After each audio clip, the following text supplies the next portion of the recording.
ஏய் நந்தினி, என்ன சீக்கிரமா தூங்க போறியா? அவ்வளவுதான் சார், வேலையெல்லாம் முடிஞ்சிருச்சு, தூங்க வேண்டியதுதான்.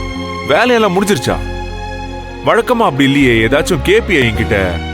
என்ன எதுவும் கேட்காம தூங்க போறேங்கிற? என்ன சார் கேப்பேன், புரியலையே. இல்ல, இன்னைக்கு நான் வீட்டுக்கு வரும்போது ஸ்வீட் வாங்கிட்டு வந்து எல்லாருக்கும் கொடுத்தேன்ல, நிறைய பேசிருக்கேன். பொதுவா இப்படி எல்லாம் ஏதாச்சும் நடந்துச்சுன்னா, ஏன் சார் இப்படி எல்லாம் பண்றீங்க அப்படி இப்படின்னு கேப்பியே. அதெல்லாம் கேட்டு கேட்டு சொல்லி சொல்லி சலிச்சு போச்சு சார். நான் சொன்னா மட்டும் என்ன சார், என்ன நடக்க போகுது? நீங்க என்ன நினைக்கிறீங்களோ அதான் பண்ண போறீங்க. No no no no no no. சேச்சே, என்ன நந்தினி என்ன பத்தி இப்படி மிஸ் அண்டர்ஸ்டாண்ட் பண்ணி வச்சிருக்க?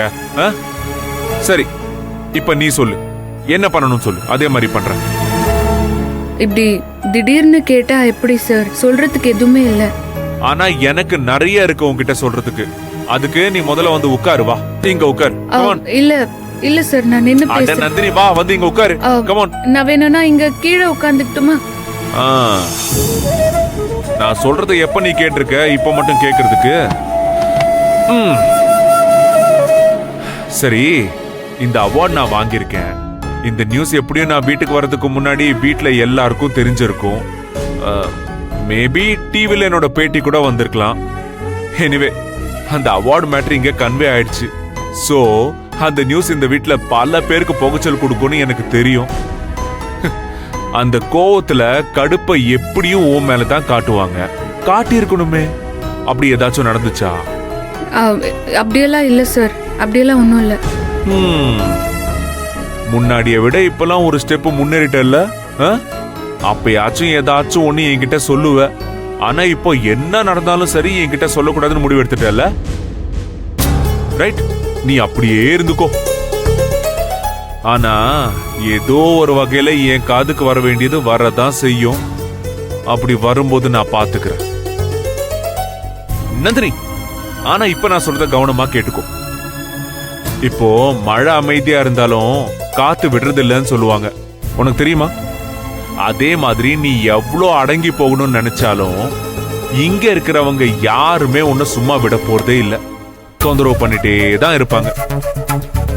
அது இப்போ உச்சத்துக்கு வந்திருக்கிற மாதிரி தெரியுது. சொல்ல போனா தெளிவான ஒரு ஆடு புலி ஆட்டம் ஸ்டார்ட் ஆயிடுச்சு. ஒரு பக்கம் ஆடுங்க, ஒரு பக்கம் புலி. யார் ஜெயிக்க போறாங்கிறது தான் மெயின். நந்தினி, நீ இதுல ஆடா இருக்க போறியா இல்ல புலியா இருக்க போறியான்னு நீ தான் முடிவு பண்ணணும். ஏன் சார், ஒரு குடும்பத்துல போய் இப்படிப்பட்ட சண்டையெல்லாம் எதுக்கு சார்? ஆடு புலின்னு ஏதோ பங்காளிங்க பகையாளிங்க மாதிரி சொல்றீங்க. இது அதை விட அதிகம் நந்தினி. இங்க நடக்கிற எல்லா விஷயத்தையும் நீ பாத்துக்கிட்டே தானே இருக்க. உன் மேல வீணா பழி போட ஒரு கும்பலே இங்க காத்துக்கிட்டு இருக்கு.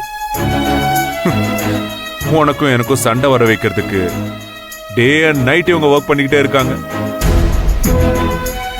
நந்தினி, உன் மேல 1% கூட யாருக்குமே அக்கறை இல்ல. அவங்க மனசுல உன்னை பத்தி ரொம்ப ரொம்ப ரொம்ப கீழே நினைக்கிறாங்க.